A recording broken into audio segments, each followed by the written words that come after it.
মৃত্যু শুক্রবার সকাল ৬টা ৪০-এ ইউনাইটেড হাসপাতালে, আর দাফন বাদ-আসর বনানী কবরস্থানে। মাঝের সময়টায় হয়েছেন ফুল আর অশ্রুতে সিক্ত। মৃত্যুর দিনটি এভাবেই কেটেছে আলী যাকেরের। তার প্রস্থানে যেন শোকে স্তব্ধ দেশের সাংস্কৃতিক অঙ্গন। শেষবারের মতো দেখতে এসে অশ্রুসিক্ত হয়েছেন বন্ধুসহ অগ্রজ অনুজরা।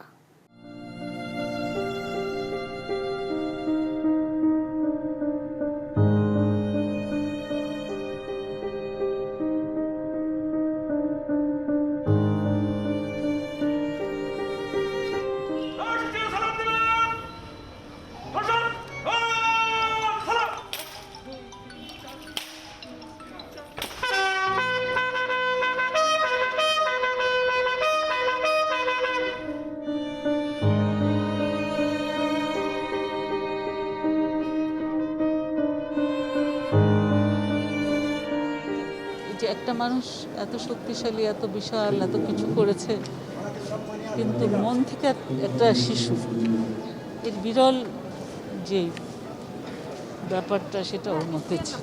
এখন সেই মানুষটাকে হারিয়ে অবশ্যই খারাপ লাগছে। সময় হয়তো ভুলেই যাব, নিশ্চয়ই ভুলবো, কিন্তু তার কাজ ভুলবো না, তার কথা ভুলবো না, তার অভিনয় ভুলবো না। যে সকল মানুষ গত হন কিন্তু বিগত হন না, সেরকম একটা মানুষ আলী যাকের। কোনোদিন আমাদের নাট্য ইতিহাসে তিনি বিগত হবেন না।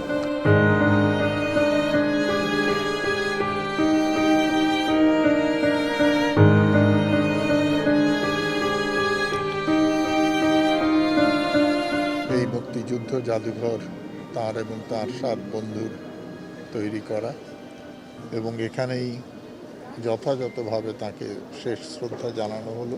যে আলী যাকেরদের মতো মানুষেরা এইভাবেই কাজ করেছে এই দেশের জন্য, এই মঞ্চের জন্য, এই সংস্কৃতির জন্য, এবং সর্বোপরি মুক্তিযুদ্ধের চেতনাটা বাস্তবায়নের জন্য।